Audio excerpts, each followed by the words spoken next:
అందరినీ హృదయపూర్వకంగా ఆహ్వానిస్తున్నాం. ప్రార్థనతో ఈ యొక్క కార్యక్రమాన్ని మనము ప్రారంభం చేసుకుందాం. మమ్మల్ని మిక్కిలిగా ప్రేమిస్తున్న మా పరలోకపు తండ్రి, మరి యొక్క మంగళవారం సాయంకాలం నీ సన్నిధి ఆవరణంలో మేము ఉండగలగటానికి మీరు మాకు ఇచ్చిన ఆధిక్యతను బట్టి నీకు వందనాలు స్తోత్రాలు చెల్లిస్తుంటున్నాం. సంఘానికి మీరు దయచేసిన దర్శనాల్లో మరి బైబిల్ స్టడీ కార్యక్రమం మంగళవారం జరిపించుకోవడానికి ఇప్పటిదాకా మీరు సహాయం చేశారు.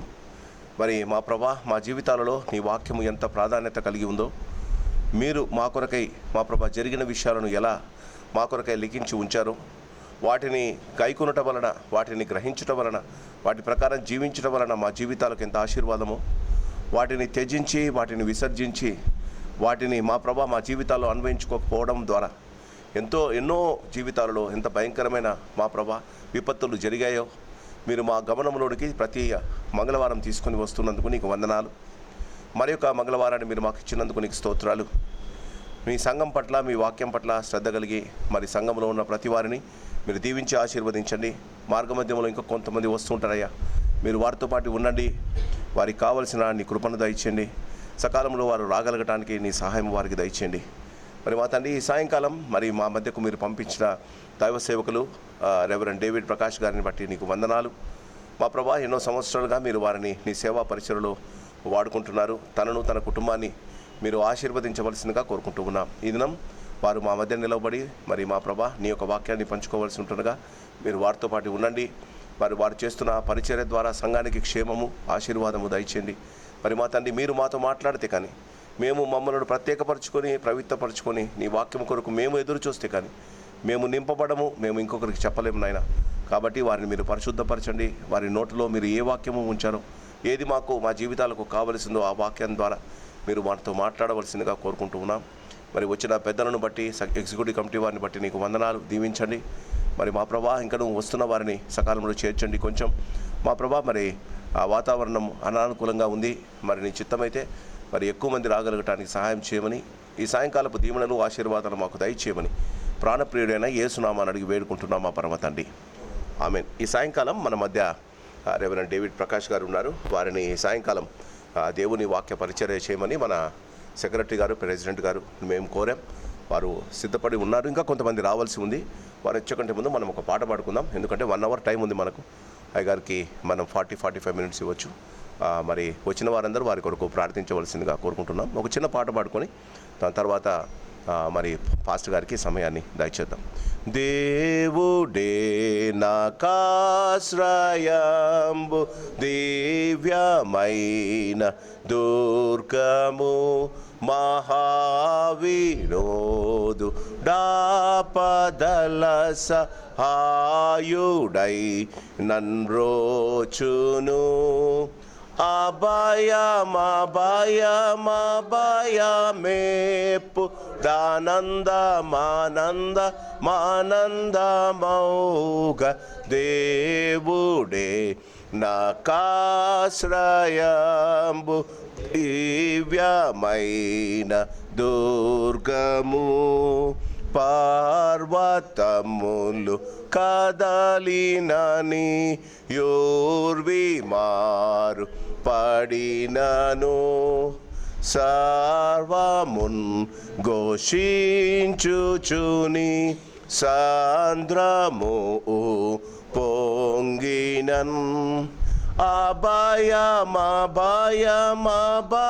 అభయమేపు దానందమానందమౌగ దేవుడే నాకాశ్రయంబు,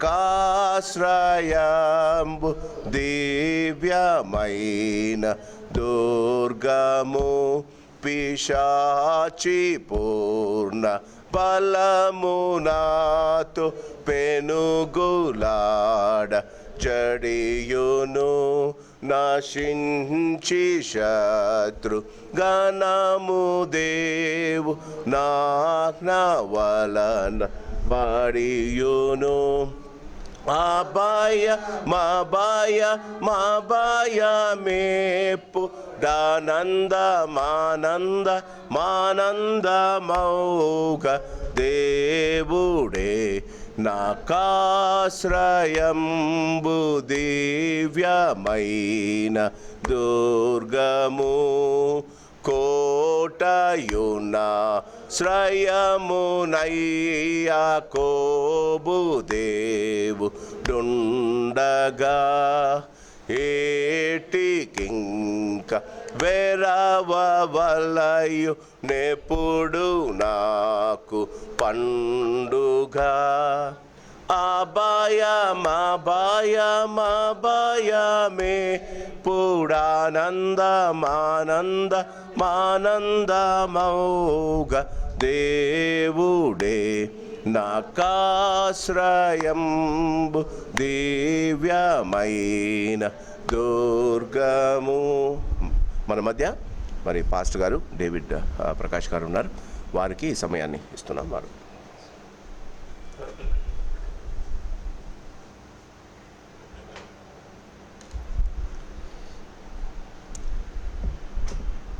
ఈ రీతిగా మరి మొదటిగా మీ మధ్యన ఈ రీతిగా బైబిల్ స్టడీలో మరి వాక్యాన్ని పంచుకోవడానికి మరి దేవుడు నాకు ఇచ్చిన అవకాశాన్ని బట్టి దేవునికి కృతజ్ఞతాస్తుతులు చెల్లిస్తుంటున్నాను.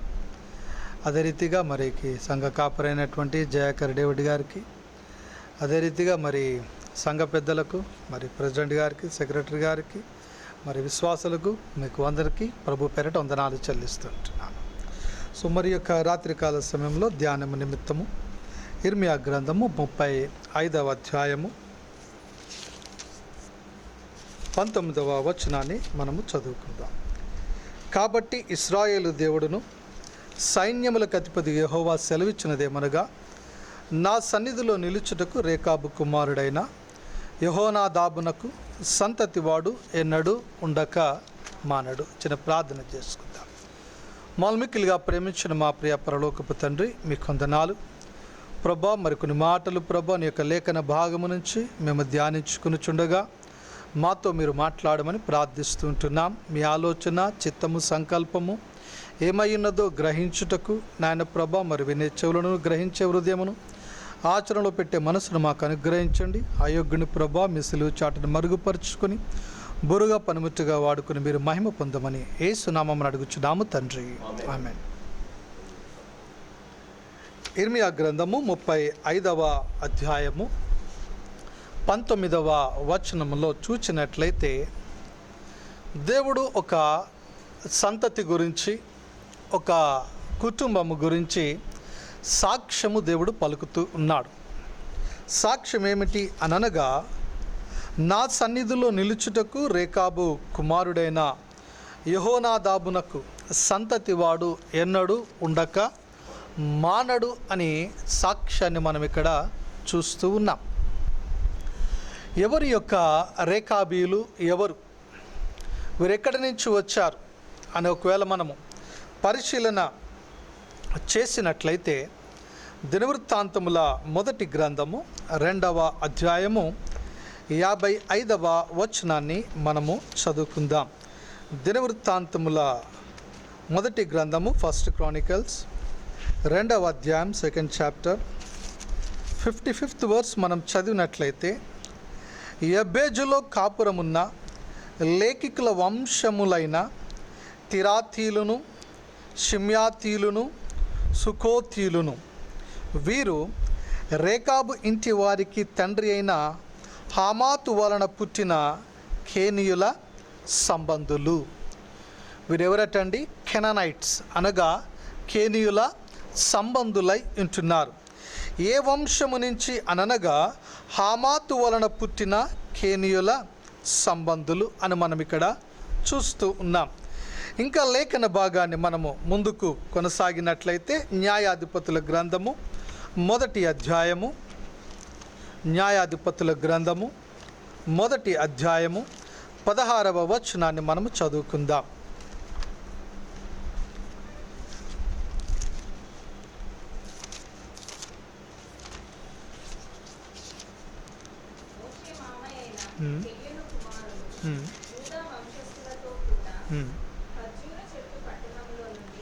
మోషే మామ అయిన కేయును కుమారులు యూదా వంశస్థులతో కూడా ఖర్జూర చెట్ల పట్టణములో నుండి అరాదు దక్షిణ దిక్కులోని యూదా అరణ్య దేశమునకు వెళ్ళి అక్కడ చేరి ఆ జనముతో నివసించిరి. అనగా కేయిను కుమారుడు కెనానైట్స్. అనగా ఈ కెనానైట్స్ ఎవరితో వారు ఉంటున్నారు అనగా యూదా వంశస్థులతో చేరి వీరేం చేస్తున్నారు, బ్రతుకుతూ ఉన్నారు.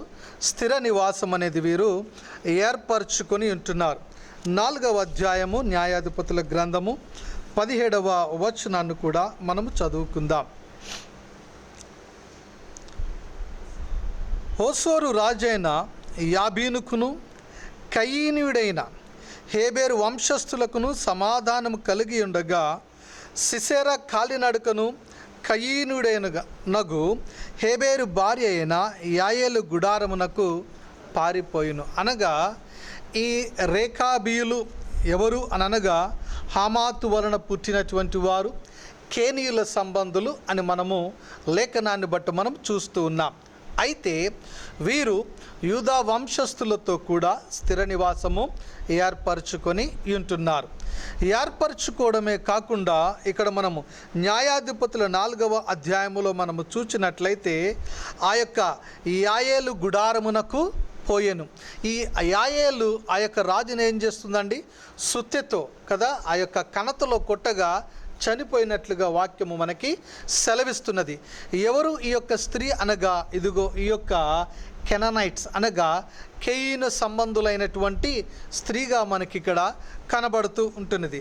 అయితే మరి ఏ రీతిగా వీరు ఈ యొక్క ఇశ్రాయేలీలతో వెంబడిస్తూ వచ్చారు అని ఒకవేళ మనము పరిశీలన చేసినట్లయితే సంఖ్యాకాండము 10వ అధ్యాయము 29 నుంచి 32 వచనాలు మనము పరిశీలన చేసినట్లయితే సంఖ్యాకాండము 10వ అధ్యాయము 29 నుంచి 34 వచనాలు మనము చూసినట్లయితే అక్కడ వాక్యం ఈ రీతిగా మనకు సెలవిస్తున్నది.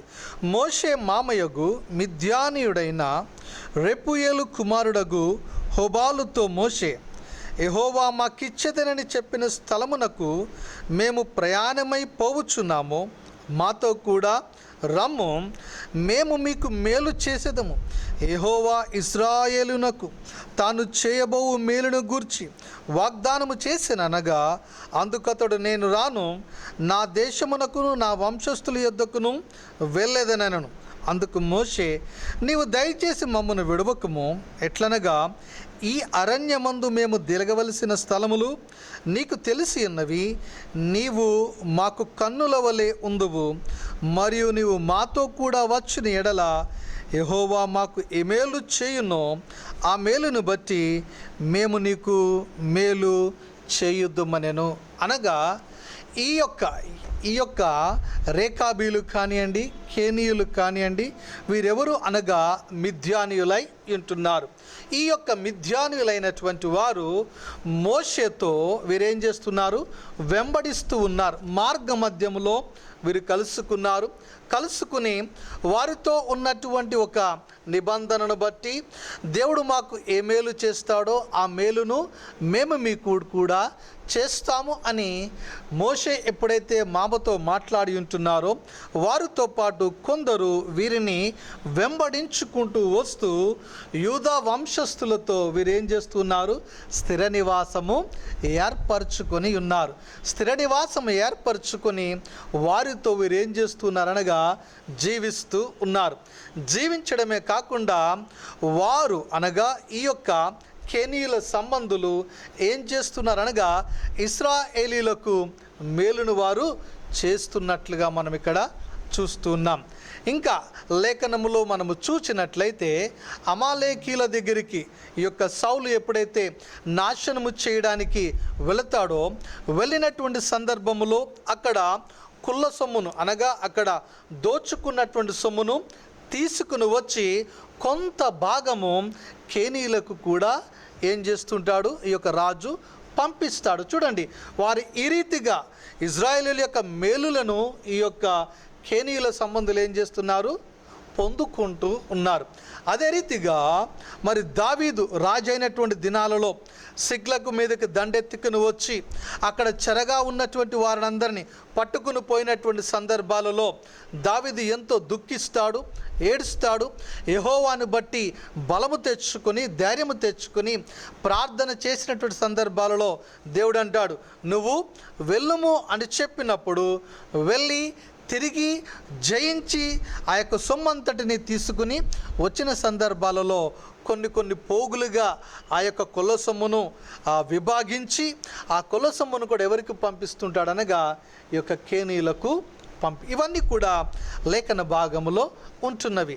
అయితే ఇంకా మనము చూసినట్లయితే నెహెమ్యా దినాలలో తిరిగి వారు యెరూషలేమునకు వచ్చినటువంటి సమయంలో కూడా గోడలను, ప్రాకారాలను, తలుపులను బాగు చేయుటలో ఎవరు కనబడుతున్నారనగా రేఖాబీలు కనపడుతున్నట్లుగా వాక్యము మనకి సెలవిస్తున్నది. ఆ వాక్యాన్ని మనము చదువుకుందాం. నెహెమ్యా గ్రంథము 3వ అధ్యాయము 14వ వచనాన్ని మనము చదువుకుందాం. నెహెమ్యా గ్రంథం 3వ అధ్యాయము 14వ వచనాన్ని మనము చదువుకుందాం. బెత్ హక్కేరెము ప్రదేశమునకు అధిపతి అయిన రేకాబు కుమారుడైన మల్కియా పెంట గుమ్మమును బాగు చేసెను. అతడు దాన్ని కట్టిన తరువాత దానికి తలుపులు నిలిపి తాళములను, గడియలను అమర్చను అని మనకి ఇక్కడ కనబడుతూ ఉన్నది.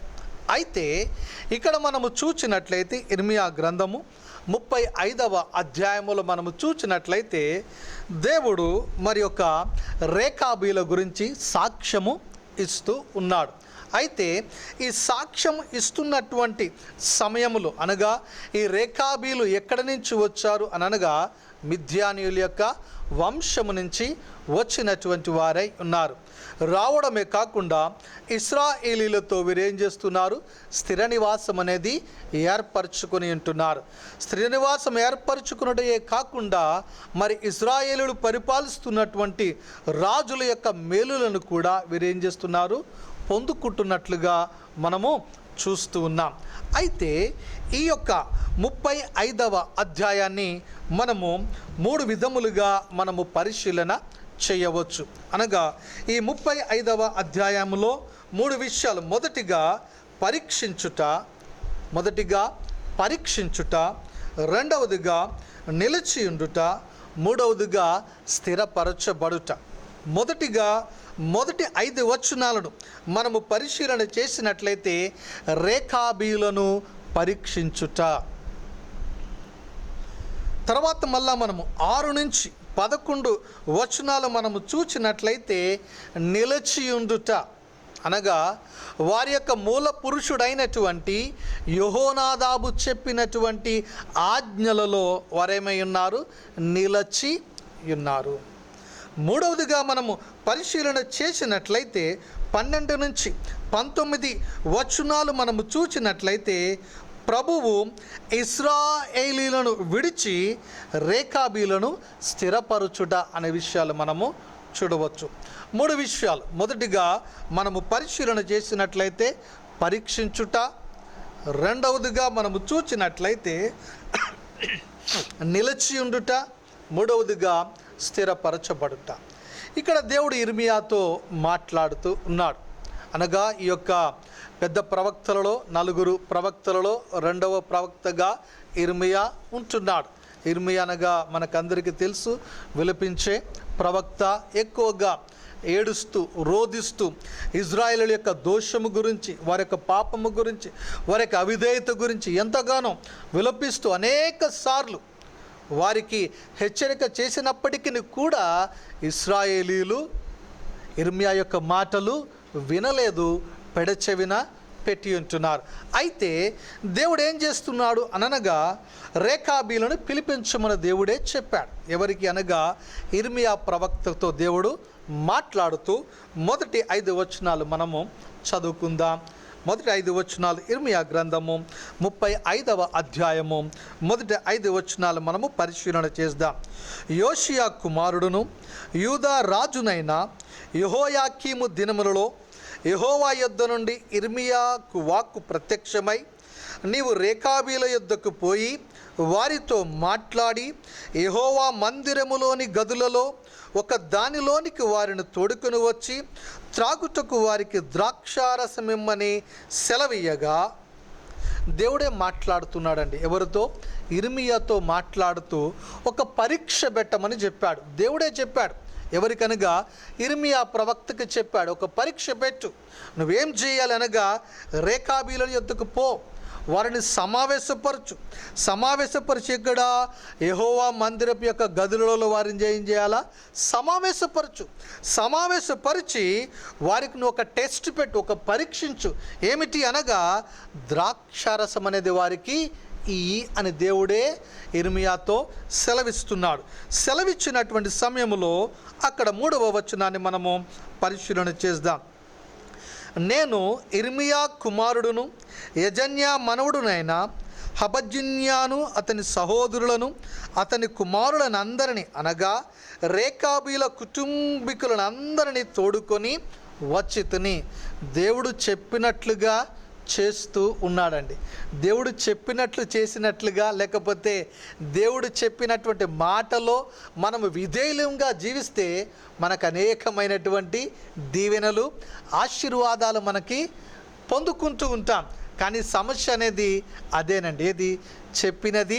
చెప్పినట్లు చేయకపోవట ద్వారా ఏమొస్తున్నాయి? సమస్యలు అనేవి వస్తూ ఉన్నాయి. చూడండి, ఇర్మియా ఎంత చక్కగా దేవుని యొక్క పనిని అక్కడ చేస్తూ ఉన్నాడో, పాటిస్తూ ఉన్నాడు. ఇక్కడ మనము చూసినట్లయితే 3వ వచనంలో కుటుంబీకుల నందరినీ తోడుకొని వచ్చి తిని. మరి ఏ రీతిగా మాట్లాడాడు, ఏ రీతిగా సమకూర్చాడో మనకైతే తెలియదు, కానీ అందరిని తీసుకొని సమకూర్చి ఉంటున్నాడు. 4వ వచనంలో చూస్తే యెహోవా మందిరములో దైవజనుడగు ఇగద్యా కుమారుడైన హనాను కుమారుల గదిలోనికి వారి తీసుకొని వచ్చి తిని, అది రాజుల గదికి సమీపమున ద్వారపాలకుడును షల్లూము కుమారుడునైన మయషయ గదికి పైగా ఉండెను. నేను రేకాబీల ఎదుట ద్రాక్షారసముతో నిండిన పాత్రలను గిన్నెలను పెట్టి ద్రాక్షారసము త్రాగుడని వారితో చెప్పగా, దేవుడు చెప్పాడు, ఇమ్మని దేవుడే సెలవిచ్చి ఉంటున్నాడు. కాబట్టి ఎప్పుడైతే దేవుడు ఆ రీతిగా ఇర్మియాకు ఆజ్ఞ ఇచ్చి ఉంటున్నాడో, పరీక్షించమని దేవుడు సెలవిచ్చి ఉంటున్నాడో, అదే రీతిగా ఇర్మియా ఏం చేస్తున్నాడు? పాటిస్తూ ఉన్నాడు. పాటించి ఇదిగో మీరేం చేయండి, ఈ యొక్క ద్రాక్షారసం అనేది త్రాగండి అనక్కడ పరీక్ష పెట్టినటువంటి సందర్భంలో వారి యొక్క సమాధానం మనము చూచినట్లయితే 6 నుంచి మనకి 11 వచనాలు మనకి కనబడుతూ ఉంటాయి. అయితే విశ్వాస జీవితంలో మనకేముంటాయండి? పరీక్షలు అనేవి ఉంటాయి. పరీక్షలు చాలా ప్రాముఖ్యము మన విశ్వాస జీవితానికి. మనము చదువుకున్నటువంటి చదువులకే ఏముంటాయండి? ఎగ్జామ్స్ ఉంటాయి. First class, second class, third class. అనగా సెకండ్ క్లాస్కి వెళ్ళాలనంటే ఆ ఫస్ట్ క్లాస్లో మనం ఎంత నేర్చుకున్నామో ఆ యొక్క టెస్ట్ ద్వారానే మనకి తెలుస్తుంది. సో ఎంత అవగాహన ఉన్నదో కదండి. ఒకవేళ ఫెయిల్ అయిపోతే వాళ్ళు ఏమంటారు? టీచర్ లేదండి, మేమేం చేయము, పై క్లాస్కి మేము పంపించమండి, ప్రమోట్ చేయము, డిటైన్ చేస్తున్నాం. కాబట్టి ఆ రీతిగా మనము చదువుకున్నటువంటి చదువులకే ఈ ప్రమాణాలతో మనం ముందుకు సాగితే విశ్వాస జీవితంలో పరీక్షలలో మనం ఏం చేస్తూ ఉండాలా? పరీక్షలలో మనము నెగ్గుతూ ఉండాలా. ఆ యొక్క పరీక్షలలో మనం ఏమవుతూ ఉండాలా? పాస్ అవుతూ ఉండాలా. చూడండి, ఈ రీతిగా పరీక్షిస్తున్నటువంటి సందర్భాలలో అనగా దేవుడు కూడా మనల్ని పరీక్షిస్తూ ఉంటాడు.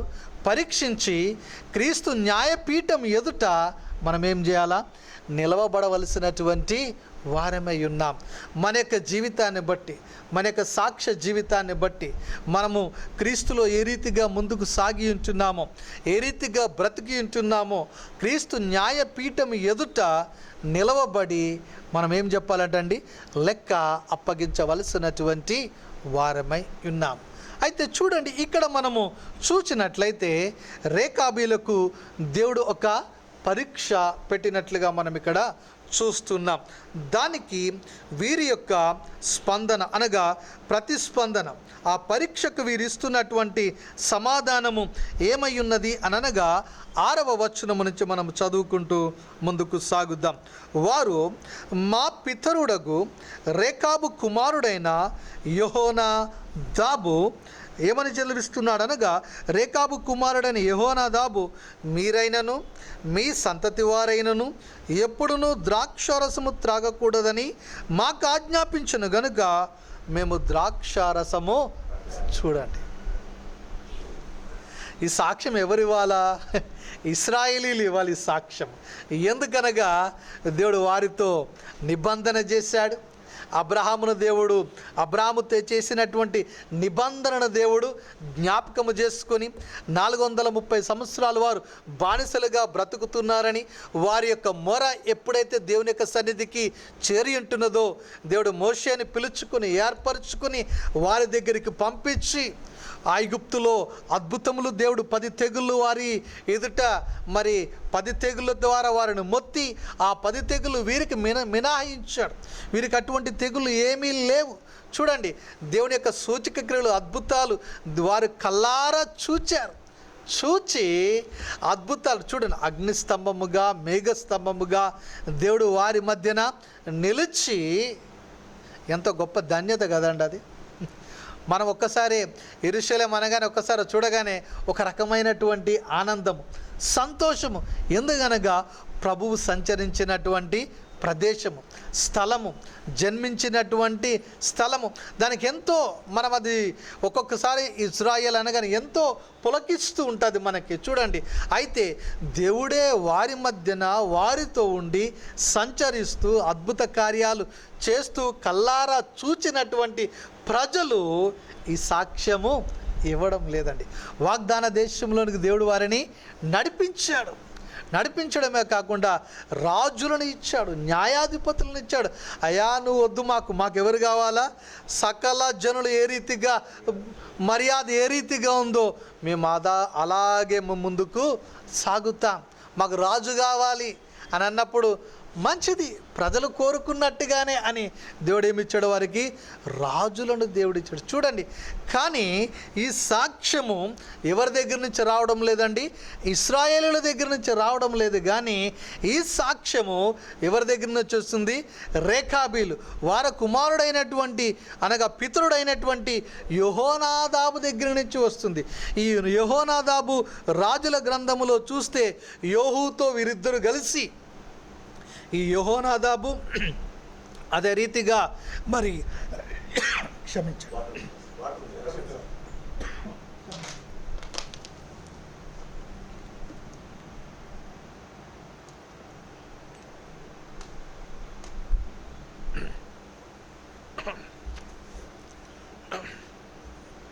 ఈ యెహోనాదాబుతో కలిసి ఒక మాట చదువుకుందాం.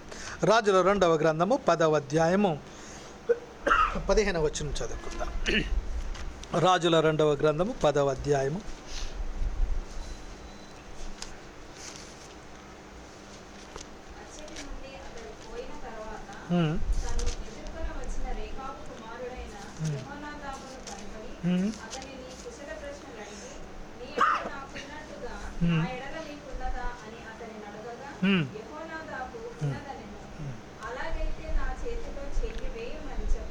చాలండి. ఇక్కడ మనకి ఎవరు కనబడుతున్నారు? యెహోనాదాబు కనబడుతున్నారు. ఎవరు కుశల ప్రశ్నలు అడుగుతున్నారు అనగా, యెహూ అనేటువంటి ఒక రాజు ఏం చేస్తున్నాడు? కుశల ప్రశ్నలు అడుగుతూ ఉన్నాడు. అడుగుతూ ఏమంటున్నాడు అనగా, రేకాబు కుమారుడైన యెహోనాదాబును కనుగొని అతను కుశల ప్రశ్నలు అడిగి, నీ ఎడల నాకున్నట్టుగా నా ఎడల నీకున్నదా అని అడగగా, యెహోనాదాబు ఉన్నదని, అలాగైతే నా చేతిలో చెయ్యి వేయమని చెప్పగా, అతడు ఇతని చేతిలో చెయ్యి వేసిన గనుక యెహూ తన రథము మీద అతనిని ఎక్కించుకొని, యెహోవాను గూర్చి నాకు కలిగిన ఆసక్తిని చూచుటకై నాతో కూడా రమ్మని చెప్పినప్పుడు ఎవరిని తీసుకుని వెళ్తున్నారు? యెహోనాదాబును తీసుకుని యెహూ అనే రాజు వెళుతున్నారు. అంటే అక్కడ జరిగినటువంటి సంఘటన ఆ అధ్యాయంలో మనం చదివితే, ఎవరైతే బయలు ప్రవక్తను ఆరాధిస్తూ ఉన్నారో వాళ్ళందరినీ ఒక సమాజ మందిరంలోనికి రమ్మని యెహూ ఆజ్ఞ ఇస్తాడు. ఆజ్ఞ ఇచ్చినప్పుడు అందరూ వస్తారు. ఒకవేళ రానట్లయితే వారందరినీ నేను చంపేస్తానని ఒక ఆజ్ఞ ఇచ్చిన సందర్భంలో వాళ్ళందరూ వస్తారు. వచ్చిన తర్వాత అక్కడ యెహూ అనగా ఏమంటాడు అనగా, ద్వారపాలకుల దగ్గర నుంచి ఒక్కడు కూడా బయటికి వెళ్ళకూడదు, వెళ్ళాడా నేను మిమ్మల్ని చంపేస్తానని ఒక ఆజ్ఞ ఇస్తాడు. ఆజ్ఞ ఇచ్చింది ఎప్పుడైతే బయలు ప్రవక్తలు అక్కడికి వస్తారో అందరినీ చంపేయమని ఆజ్ఞ. చూడండి, ఆ సందర్భంలో మనకి ఇక్కడ ఎవరు కనబడుతున్నారు? యెహోనాదాబు కనబడుతూ ఉన్నాడు. అయితే ఈ యెహోనాదాబు ఎవరు అనగా, ఇదిగోండి ఈ యొక్క రేఖాబీల వంశమునకు చెందినటువంటి వ్యక్తి. అయితే ఈ యెహోనాదాబు వారి యొక్క కుటుంబీకులకి, వారి యొక్క వంశస్థులకు కొన్ని ఆజ్ఞలు ఇచ్చాడు. ఆ ఆజ్ఞలు వీరు ఏం చేస్తున్నారనగా, పరీక్షిస్తున్నటువంటి సందర్భంలో ఇర్మియాతో వీరు మాట్లాడుచున్నటువంటి మాటలు ఇక్కడ మనము చూస్తూ ఉన్నాం. ఇర్మియా గ్రంథము 35వ అధ్యాయము 6వ వచనములో, మీరైనను మీ సంతతి వారైనను ఎప్పుడునూ ద్రాక్షారసము త్రాగకూడదని మాకు ఆజ్ఞాపించను గనుక మేము ద్రాక్షారసము త్రాగము. రెండవది 7వ వచనంలో, మీరు ఇండ్లు కట్టుకొనవద్దు, విత్తనములు విత్తవద్దు, ద్రాక్ష తోట నాటవద్దు, అది మీకుండనే ఉండకూడదు. మీరు పరవాసము చేయి దేశములో దీర్ఘాయుష్మంతులగినట్లు మీ దినములన్నీ గుడారములలోనే మీరు నివసింపవలనని అతడు మాకు ఆజ్ఞాపించెను. కాబట్టి కావున మా పితరుడైన రేకాబు కుమారుడగు యెహోనాదాబు మాకు ఆజ్ఞాపించిన సమస్త విషయములలో అతని మాటను బట్టి మేము కానీ, మా భార్యలు కానీ, మా కుమారులు కానీ, మా కుమార్తెలు కానీ ద్రాక్షారసము త్రాగుటలేదు. మా తండ్రి అయిన యెహోనాదాబు మాకు ఆజ్ఞాపించిన సమస్తమును బట్టి మేము విధేయులమగునట్లుగా కాపురమునకు ఇండ్లు కట్టుకొనుటలేదు, ద్రాక్షావనములు కానీ పొలములు కానీ సంపాదించుటలేదు, విత్తనమైనను చల్లుటలేదు, గుడారములలో నివసించుచున్నాము. చూడండి, పరీక్షిస్తున్నటువంటి సందర్భంలో వీరు ఇస్తున్నటువంటి సాక్ష్యము అనగా, ఇచ్చినటువంటి యెహోనాదాబు ఇచ్చినటువంటి మాటలలో వీరేమై ఉన్నారు? నిలచి ఉన్నారు, కట్టుబడి ఉన్నారు. అందులో నిలిచినట్లుగా ఇక్కడ మనము చూస్తూ ఉన్నాం. మన విశ్వాస జీవితంలో మనము కూడా ఈ లోకములో మనమేమై ఉన్నాం? యాత్రికులమై ఉన్నాం, మనము పరదేశులమై ఉన్నాము. మన యొక్క రాజ్యము ఏ రాజ్యమై ఉన్నది? పరలోక రాజ్యమై ఉన్నది. మన యొక్క స్థిర నివాసము అక్కడ ఉంటున్నది. విశ్వాసులముగా మనము అక్కడ స్థిర నివాసము ఏర్పరచుకున్నటలో ఈ యొక్క శిథిలమవుతున్నటువంటి గుడారములో ఉన్నప్పుడే మనం ఏం చేయాలా? ఆ యొక్క స్థిర నివాసము గురించి ఇక్కడ మనము ప్రయాసపడవలసినటువంటి వారమై ఉన్నాము. ఇక్కడ మనము చూచినట్లయితే మొదటిగా మనము చూస్తూ ఉన్నాము పరీక్షించుట. ఎవరిని పరీక్షిస్తున్నారండి? రేఖాబీలను పరీక్షిస్తూ ఉన్నారు. పరీక్షిస్తున్నటువంటి సమయంలో రెండవదిగా మనము చూచినట్లయితే 11వ వచనాలలో అనగా 10 వరకు మనం చదువుకున్నాం.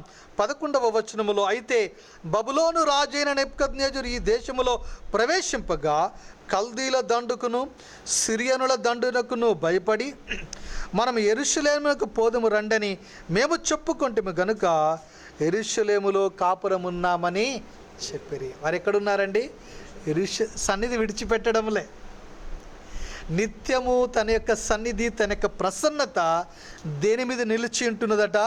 యెరూషలేము మందిరము మీద నిలిచి ఉంటుంది. కాబట్టి ఆ ప్రదేశాన్ని మేము విడిచి పెట్టడం లేదు. అక్కడే అనగా దేవుని సన్నిధి కోరుకుంటున్నాం, దేవుని యొక్క ప్రసన్నతను కోరుకుంటున్నాం, దేవుని యొక్క ఆశీర్వాదము కలిగినటువంటి ప్రదేశంలో మేము ఏం చేస్తున్నాము?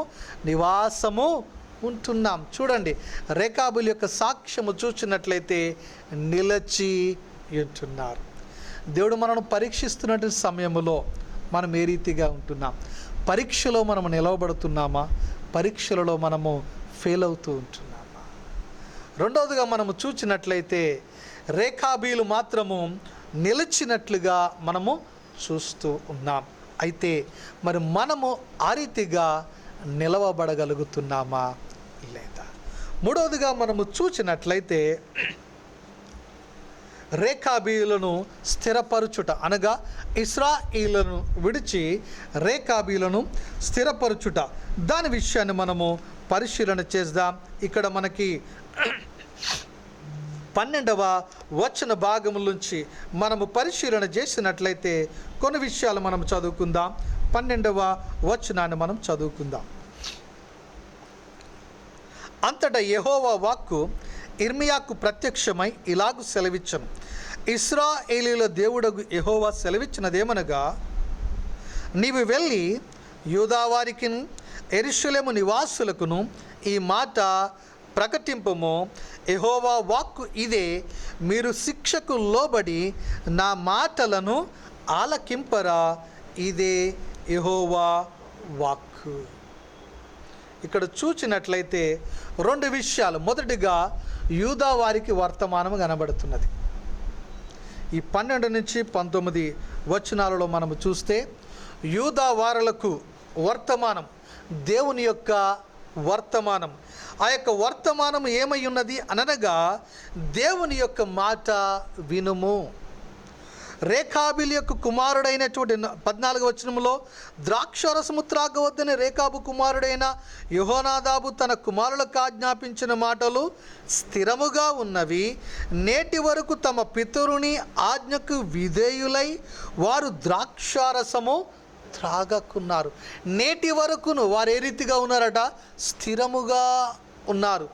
ఆజ్ఞలలో వారు ఏం చేస్తున్నారు? జీవిస్తూ ఉన్నారు. కాబట్టి ఇశ్రాయేలీయులు ఏ రీతిగా ఉన్నారు అనగా 13వ వచనంలో మనం చూస్తూ ఉన్నాం. యెరూషలేము నివాసులకు ఈ మాట ప్రకటింపము, యెహోవా వాక్కు ఇదే, మీరు శిక్షకు లోబడి నా మాటలను ఆలకింపరా. దేవుని యొక్క మాటలను ఆలకించినట్లయితే మనకేముంటాయండి? దీవెనలు ఉంటాయి, మనకు ఆశీర్వాదం ఉంటుంది. దేవుని యొక్క మాటలు అనగా నీ యొక్క ఆజ్ఞ అనగా నా పాదములకు ఏమై ఉన్నది? దీపము.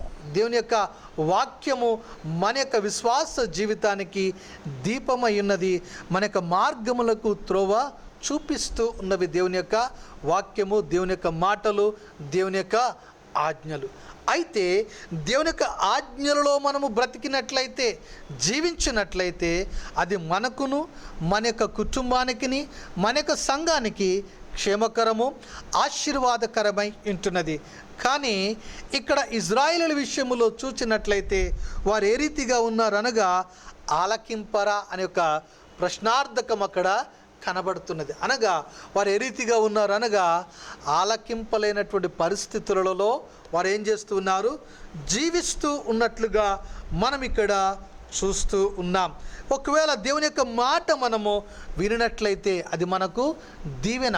కాబట్టి దేవుని యొక్క మాట మనము వినినట్లయితే అది ఆశీర్వాదకరమై ఉంటున్నది. 15వ వచనము మనం చదువుకుందాం. 14వ వచనంలో ఒక మాట ఉన్నదండి. రెండవదిగా చూస్తే, అయితే నేను పెందలకడ లేచి మీతో బహుశ్రద్ధగా మాటలాడినను, మీరు నా మాట, ఎంత భయంకరం కదండి. పెందలకడ లేచి నేను మీతో మాటలాడినను, ఏ రీతిగా ఉన్నారటండి? మీతో బహుశ్రద్ధగా మాటలాడినను, మీరు నా మాట వినకున్నారు అనే విషయాన్ని మనం ఇక్కడ చూస్తూ ఉన్నాం. చూడండి, ఇశ్రాయేలీయులు ఏ రీతిగా ఉన్నారనగా, దేవుని యొక్క మాటను వినలేనటువంటి పరిస్థితులలో వారు జీవిస్తూ ఉన్నారు. తర్వాత ముందుకు సాగుదాం. 15వ వచనం అనగా, దేవుని యొక్క మాట, కాపరుల యొక్క మాట, దాసుల యొక్క మాట వినినట్లయితే అది మనకెంతో శ్రేయస్కరము, క్షేమము, మన విశ్వాస జీవితానికి ఆశీర్వాదకరమై ఉన్నది. చూడండి, దెస్సలోనికి రాసినటువంటి పత్రికలో ఆ సంఘానికి రాస్తున్నటువంటి సమయంలో, దెస్సలోనికి రాసినటువంటి మొదటి పత్రిక 2వ అధ్యాయము 13వ వచనములో ఉన్నటువంటి మాటను మనము చదువుకుందాం.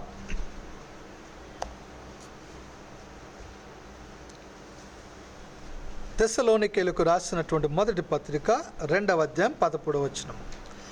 ఆ హేతువు చేతను మీరు దేవుని గూర్చిన వర్తమాన వాక్యము మా వలన అంగీకరించినప్పుడు మనుష్యుల వాక్యమని ఎంచక అది నిజముగా ఉన్నట్టు దేవుని వాక్యమని దానిని అంగీకరించితిరి గనుక మేమును మానక దేవునికి కృతజ్ఞతాస్తుతులు చెల్లించుచున్నాము.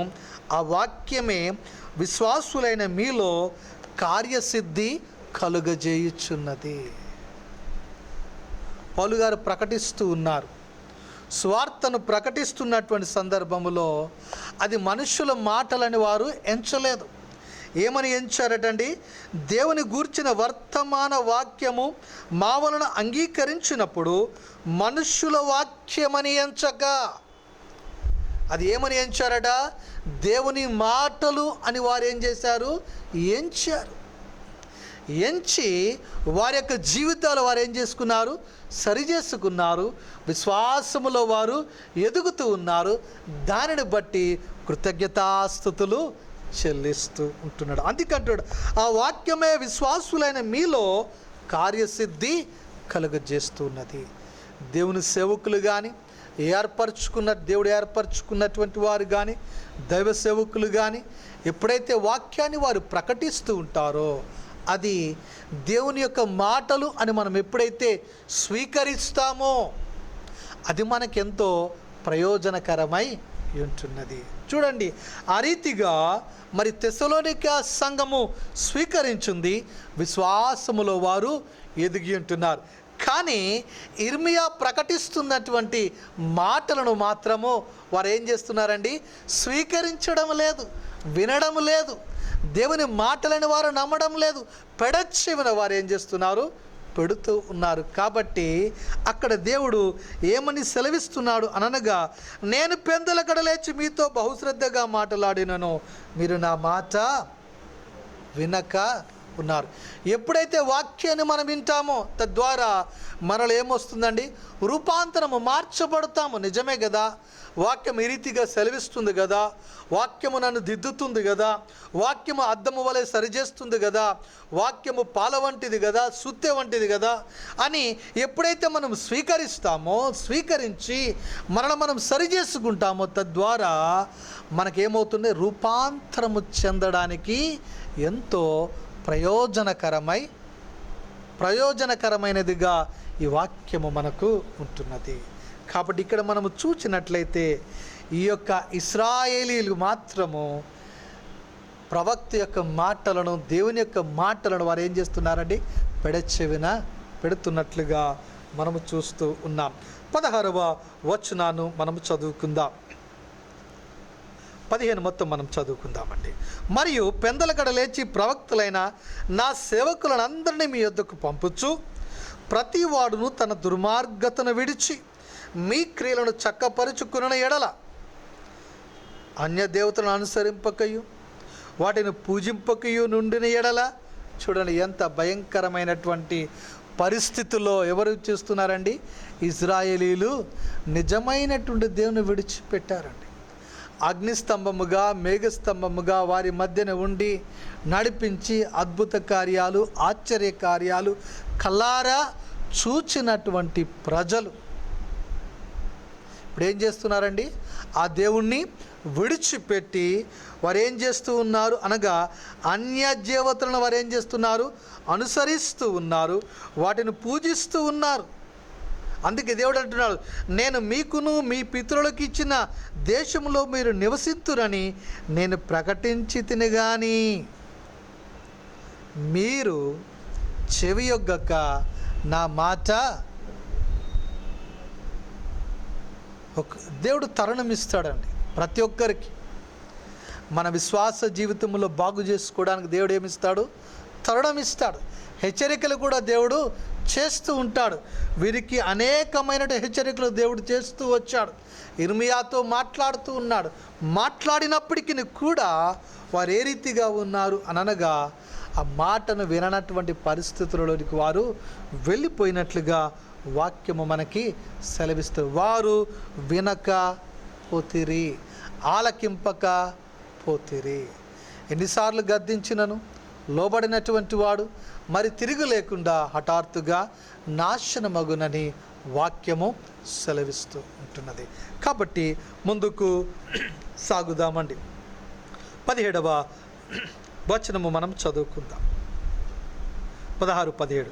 రేకాబు కుమారుడైన యెహోనాదాబు కుమారులు తమ తండ్రికి ఇచ్చిన ఆజ్ఞను నెరవేర్చిరి గాని ఈ ప్రజలు నా మాట, చూడండి అక్కడ పోలిక రేకాబీలకు ఇశ్రాయేలీలకు. అసలు ఈ రేకాబీలు ఎవరండి? ఒక రకంగా చూస్తే అన్యులు, మిద్యానీయులతో వీళ్ళు వచ్చారు. కానీ దేవుడు ఏర్పరచుకున్న ప్రజలు ఎవరు అనగా ఇశ్రాయేలీలు. వీరేమో దేవుణ్ణి విడిచిపెట్టారు. దేవుని విడిచిపెట్టి అన్య దేవతలను వారు అనుసరిస్తూ ఉన్నారు, విగ్రహారాధనలోనికి జీవిస్తూ ఉన్నారు, ప్రవక్త యొక్క మాటలు వారు వినటువంటి పరిస్థితులలో ఉన్నారు.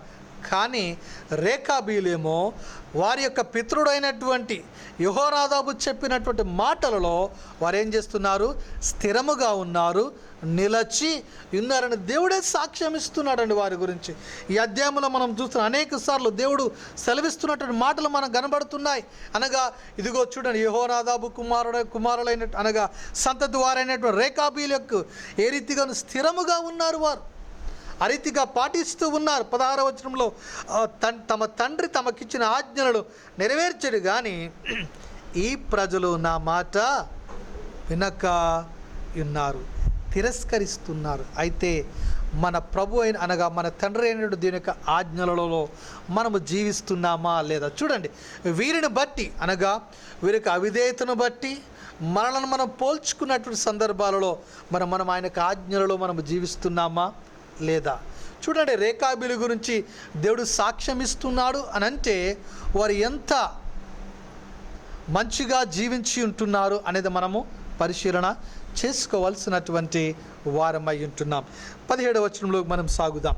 కాబట్టి ఇశ్రాయేలు దేవుడును సైన్యములకు అధిపతినగు యెహోవా ఈ మాట సెలవిచ్చుచున్నాడు, నేను వారితో మాట్లాడి తిని గాని వారికి వినకపోయిరి, నేను వారిని పిలిచి తిని గాని వారు ప్రత్యుత్తరం ఇయ్యకపోయిరు గనుక యూదా వారి మీదికిని యెరూషలేము నివాసులందరి మీదికిని రప్పించదని నేను చెప్పిన కీడంతయు వారి మీదికి రప్పించుచున్నాను.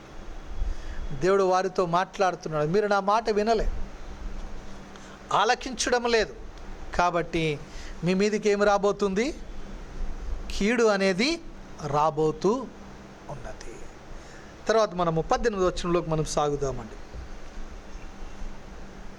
ఇక్కడ చూచినట్లయితే ఇక్కడ వరకు మనం చూసిన 12 నుంచి 17 వచనాల్లో మనము పరిశీలన చేసినట్లయితే యూదా వారికి దేవుని యొక్క వర్తమానం మనకి ఇక్కడ కనబడుతుంది. ఏటా యొక్క వర్తమానంగా మీ యొక్క జీవితాలను మీరు సరి చేసుకోండి, మీ క్రియలు చక్కబరుచుకోండి, మీ దుర్మార్గతను విడిచిపెట్టండి. ఆ రీతిగా విడిచిపెట్టుటలో దేవుడు ప్రవక్తతో మాట్లాడుతూ ప్రవక్తతో హెచ్చరిక చేస్తూ ఉన్నాడు.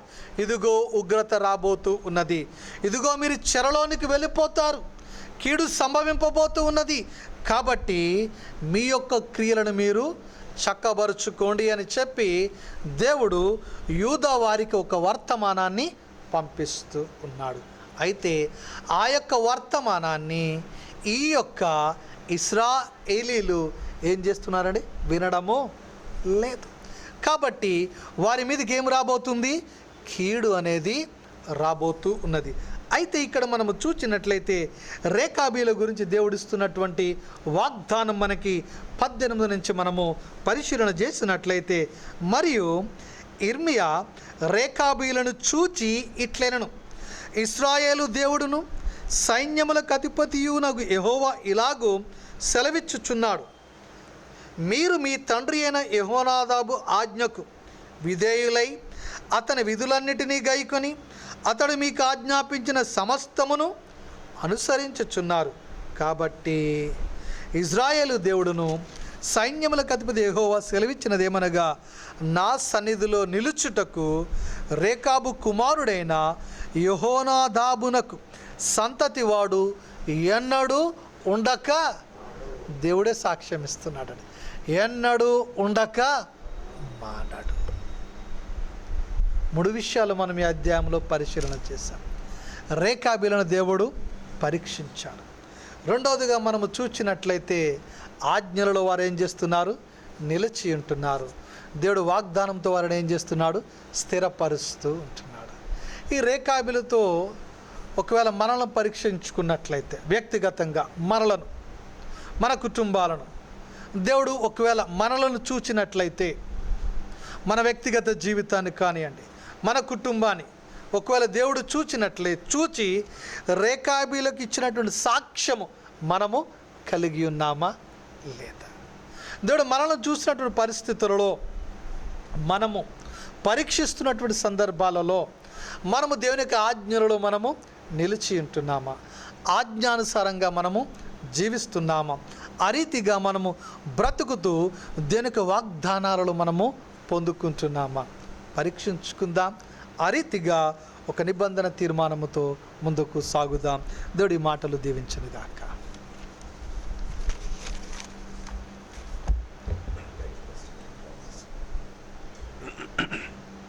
ఈ సాయంకాలం దేవుని యొక్క మాటలను మనకు తన సేవకుడు మన కాపరి ద్వారా దేవుడు మాట్లాడిన విధానం బట్టి దేవునికి వందనాలు.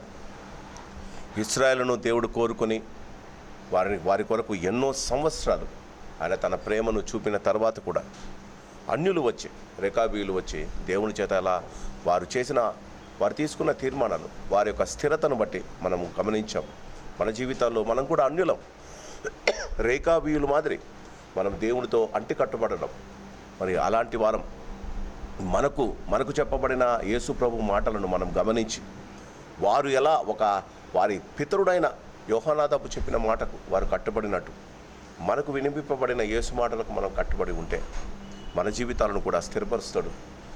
మన కుటుంబాలను కూడా దేవుడు ఆశీర్వదిస్తాడు. చక్కటి వాక్యముతో ఈ సాయంకాలం దేవుని వాక్యము మనకు అందించిన కాపరిని అభినందిస్తూ, మరి దేవుడు తన పరిచయను మన సంఘంలో ఘనంగా వాడుకోను కాక. ఈ సమయంలో ప్రెసిడెంట్ గారు వచ్చి ప్రార్థన చేస్తారు. దాని తర్వాత ఆ ప్రభు ప్రార్థన ఆశీర్వాదంతో ఈ కూటాన్ని ముగించుకుంటాం.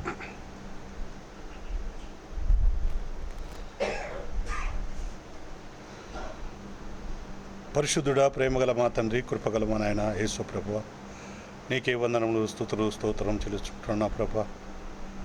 గడిచిన దినమంతా ఏ విధంగా కాపాడిన ప్రభా, ఈ సాయంకాలం వేళ తండ్రి, ఈ రాత్రి వేళ తండ్రి మమ్మల్ని అందరినీ ఆశీర్వదించి దీవించి బలపరచుదని కూడా ప్రార్థిస్తున్నాం తండ్రి. ఈ తండ్రి మరి నా ప్రభా ఈ సమయంలో తండ్రి మేమందరం ఇక్కడ కూడి తండ్రి మిమ్మల్ని ధ్యానిస్తున్నగా తండ్రి మా మధ్య ఉన్నామని చెప్పి నమ్ముతున్నాం తండ్రి. మరి నా ప్రభా ఈ బైబిల్ స్టడీలో తండ్రి పాల్గొన్న ప్రతి ఒక్కరిని పేరు పేరు దీవించి రక్షించండి. చెప్పబడిన వాక్యము నా తండ్రి మీ యొక్క సేవకుడు సెలవిచ్చిన ప్రకారంగా, చెప్పిన ప్రకారంగా వాక్యంలోని ప్రతి విషయంలో మేము తెలుసుకొని వాటికి అనుగుణంగా మేము ప్రవర్తించి మీ ఎడల భయభక్తులు కలిగి తండ్రి మేము ఉండలాగున మీ కృప అనుగ్రహించండి. రేకాబీయులు ఏ విధంగా తండ్రి దేవుని నమ్ముకుని యోహానాదాపు చెప్పినట్లుగా తండ్రి, వాళ్ళ పితరులు చెప్పినట్టుగా ఏ విధంగా అయితే నడుచుకున్నారో తండ్రి, అదేవిధంగా తండ్రి మేము నడుచుకుని తండ్రి మీ మార్గంలో నడుచు భాగ్యం దయచేయండి. అదేవిధంగా ఇజ్రాయేలు తండ్రి మరి మీరు చెప్పిన ఆజ్ఞలను వ్యతిరేకించిన ప్రభా ఏ విధంగా తండ్రి వారు మరి తండ్రి విఫలమైనారో తండ్రి, అదంతయు తండ్రి క్లుప్తంగా మాకు వివరించి చెప్పిన విధానాన్ని బట్టి ప్రార్థిస్తున్నాం తండ్రి. వచ్చిన ప్రతి ఒక్కరిని పేరు పేరుసిన దీవించి రక్షించి కాపాడండి. అందరూ ప్రేమ, సమాధానము, సంతోషం కనుగొన్నట్లుగా ప్రభు అయిన క్రీస్తు పెట్టి బతిమలాడి వేడుకుంటారు నా ప్రభా. ఆమేన్. అందరు లేచి నిలబడదామండి. చివరి ప్రభు ప్రార్థన ఆశీర్వాదంతో కూర్చుందాం. పరలోకమందున్న మా తండ్రి, నీ నామము పరిశుద్ధపరచబడునుగాక, నీ రాజ్యము మాకు వచ్చుగాక, నీ చిత్తము పరలోకమందు నెరవేర్చున్నట్లు భూమి అందులో నెరవేరునుగాక. మాకు కావలసిన ఆహారము నేడు మాకు దయచేయము, మా రుణస్తులను క్షమించు ప్రకారము మా రుణములను క్షమించుము, మా శోధనలోకి తేకాకి నుండి తప్పించుము. ఎందుకంటే రాజ్యము, బలము, మహిమ నిరంతరము నీవైనావు తండ్రి. ఆమేన్. పరమ తండ్రి ప్రేమ, ప్రభు యేసు వారి కృప, పరిశుద్ధాత్మదేవుని అన్యోన్య సహవాసం ఇక్కడ చేరిన ప్రతి వారికి, రాలేని వారికి, సంఘమంతరికి, సారత్వక సంఘానికి ఆయన కృపా కాపుదల భద్రత ఇప్పుడు ఎల్లప్పుడూ సదాకాలము తోడయుండునుగాక. ఆమేన్. God bless you. Good night.